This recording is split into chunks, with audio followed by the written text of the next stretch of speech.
Hello friends, welcome back to the my new video guys and my YouTube channel. Today friend we are going to talk about guys Tecno phone guys display and brightness setting, and today video that is guys how to disable auto brightness in a Tecno phone.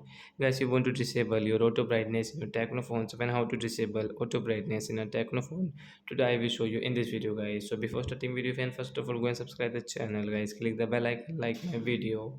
So first of all guys, open your phone setting to disable your auto brightness.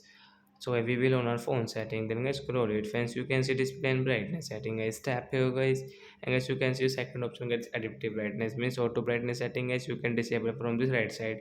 Tap here, then guys your brightness will guys not increase and decrease automatic guys, you can adjust your brightness according to yourself guys. So like that guys, you can disable your auto brightness in your Tecno mobile. So that's it guys, thanks for watching the video guys. We will meet the next video guys with new topic. Before going, please go and like the video, subscribe the channel. Bye bye friends, thanks for watching the video guys.